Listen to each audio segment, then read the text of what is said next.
Hello friends, नमस्कार। स्वागत है आप सभी का अपने यूट्यूब चैनल CPM एजुकेयर पर। दोस्तों, आज से हम लोग एक नई श्रृंखला की शुरुआत करने चल रहे हैं। इंग्लिश ग्रामर में चैप्टर वाइज पढ़ेंगे।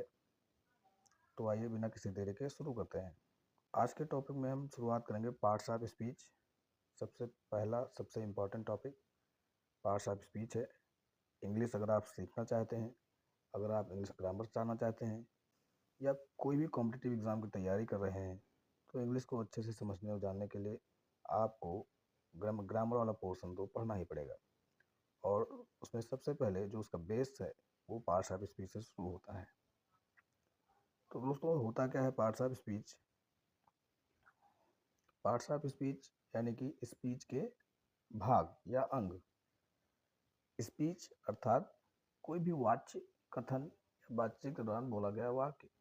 ठीक है, जैसे हम बोले अगर he is singing a song, I am going to school, you are learning a poem।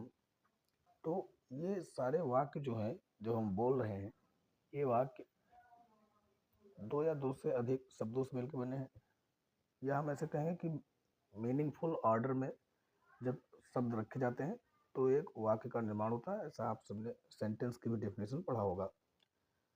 A sentence is a group of words that make complete sense, है ना। तो जो शब्दों का समूह है वो पार्टिकुलर शब्द के भी अलग अलग नाम हैं, और उनको जो है पार्ट्स ऑफ स्पीच के नाम से जाना जाता है। आइए देखते हैं, अगले स्लाइड में शुरुआत करते हैं हम लोग। पार्ट्स ऑफ स्पीच, जैसा कि आप सभी देख पा रहे हैं, a sentence is made up of different words to express a meaningful sense. एक वाक्य भिन्न भिन्न प्रकार के शब्दों से बना होता है। To express a meaningful sense अर्थात अर्थपूर्ण भाव प्रकट करने के लिए भिन्न भिन्न शब्दों से मिलकर एक वाक्य बनता है। These words are called parts of speech, और ये शब्द पार्ट्स ऑफ स्पीच कहलाते हैं। There are 8 parts of speech। Parts of speech कुल 8 हैं, और ये 8 प्रकार के पार्ट्स ऑफ स्पीच जैसा कि आप अपने स्क्रीन पर देख पा रहे हैं। Noun, pronoun, adjective, verb, adverb, preposition, conjunction, interjection. ये एकदम से न्यू की तरह काम करेंगे आपके इंग्लिश में। अगर आप इंग्लिश सीखना चाह रहे हैं या इंग्लिश की तैयारी कर रहे हैं या कोई भी कॉम्पिटिटिव एग्जाम की भी तैयारी करेंगे आगे चलकर, तो वहाँ पर भी ये चीज़ें आपको काम में आएंगी।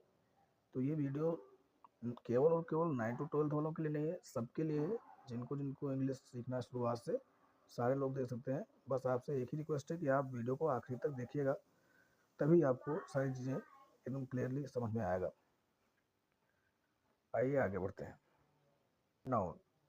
A noun is the name of a person, place, thing or animal। आप सभी जानते हैं कि ये डेफिनेशन बहुत ही सिंपल सी है और आप बहुत ही पहले से पढ़ते आ रहे हैं। नाउन जो है वो पर्सन, प्लेस, थिंग और एनिमल का नाम होता है। यानी कि इस संसार में जितने भी व्यक्ति, वस्तु, जानवर जो भी हैं जिनका नाम दिया जा सकता है, सारे के सारे नाउन हैं, जिन्हें हम छू सकते हैं, देख सकते हैं, महसूस कर सकते हैं। उस सब के सब, या छू नहीं सकते, देख नहीं सकते, महसूस भी कर सकते हैं, वो सारे के सारे आपके नाउन हैं। It is also called naming word, और इसीलिए इन्हें नेमिंग वर्ड्स भी कहा जाता है। Ramesh, Kanpur, chair, cow, dog, etc are noun. कुछ और एग्जांपल्स हैं जैसे जिनका नाउन का प्रयोग सेंटेंसेस में देखेंगे कैसे होता है, या सेंटेंस में हम कैसे फाइंड आउट करेंगे कि नाउन कहाँ पर है। तो एग्जांपल आप देख पा रहे हैं, राहुल इज ए स्टूडेंट। इस सेंटेंस में राहुल भी आपका नाउन है और स्टूडेंट भी आपका नाउन है। राहुल आपका कैसा नाउन, अगर हम बात करें तो ये किसी व्यक्ति का नाम है, किसी विशेष व्यक्ति का नाम है, तो इसलिए ये प्रॉपर नाउन हो जाएगा। और स्टूडेंट भी आपका नाउन है, मतलब कि कोई भी छात्र। ठीक। सेकंड है, the cow gives us milk. इस सेंटेंस में काऊ आपका नाउन है और मिल्क आपका नाउन है। राइट। काऊ एक जानवर की पूरी कम्युनिटी को शो कर रहा है, इसलिए कॉमन नाउन है ना। और मिल्क एक प्रकार का पेय पदार्थ है ना, तो ये पदार्थवाचक संज्ञा अर्थात मटेरियल नाउन हो जाएगा। अब यहाँ से आप थोड़ा सा समझ पा रहे होंगे कि इसके बाद हमें आगे चल के काइंड्स ऑफ नाउन पर भी ध्यान देना है, यानी कि नाउन के प्रकार को भी पढ़ना है। तो चलिए दोस्तों, बढ़ते हैं नेक्स्ट स्लाइड की ओर। Kinds of noun. right? There are 5 kinds of noun: proper noun, common noun, collective noun, material noun और abstract noun। अगर हम हिंदी में बात करें तो प्रॉपर नाउन को कहेंगे आप व्यक्तिवाचक संज्ञा, कॉमन नाउन को कहेंगे आप जातिवाचक संज्ञा, कलेक्टिव नाउन को आप कहेंगे समूहवाचक संज्ञा, मटेरियल नाउन को आप कहेंगे पदार्थवाचक संज्ञा और अब्स्ट्रैक्ट नाउन को कहेंगे भाववाचक संज्ञा। हम लोग इसके बारे में डिटेल में भी पढ़ेंगे, एक एक करके सारे नाउन के बारे में एग्जाम्पल सहित डिटेल्स में पढ़ने वाले हैं।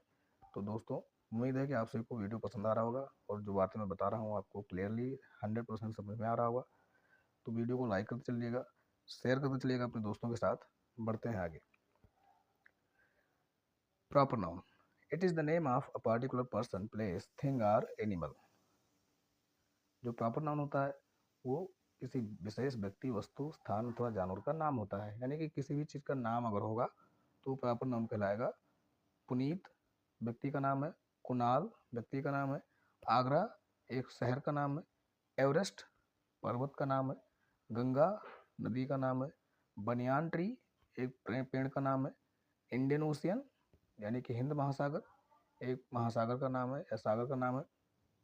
ठीक है, तो ये सारे प्रॉपर नाउन के एग्जाम्पल हैं। अब हम आगे बात करेंगे next, common noun. It is the name given to every person और thing of the same community और क्लास।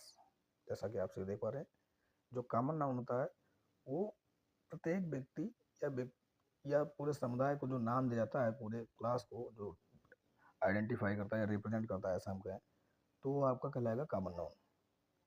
जैसे boy, girl, teacher, student, tree, mountain, city, river, ocean, etc। ये सब आपके कॉमन नाउन के एग्जाम्पल हैं। आई होप सबको बहुत ही अच्छे से टॉपिक समझ में आ रहा होगा। बढ़ते हैं आगे। अगला है आपका कलेक्टिव नाउन। कलेक्टिव नाउन क्या होता है? It is the name of collection और ग्रुप ऑफ पर्संस, थिंग्स और एनिमल्स। व्यक्ति, वस्तु अथवा जानवर, इनके समूहों को जो एक नाम दिया जाएगा या जिनके झुंड को या समूह को जो एक नाम दिया जाएगा वो कहलाएगा कलेक्टिव नाउन। जैसे army, team, gang, crowd, class, etc are collective noun. कुछ और एग्जांपल्स भी हमने दे रखा है आपके लिए। Some more examples of collective noun as given below: a band of musician, a board of directors, a bunch of keys, a bunch of grapes, a bundle of sticks, a choir of singers, a galaxy of stars, a fleet of ships or a fleet of motor cars, a crew of sailors, a herd of cattle, a flock of sheep or birds, a swarm of bees, ants or flies। ये सारे के सारे आपके collective noun के example हैं। ठीक है, अगला है आपका मटेरियल नाउन।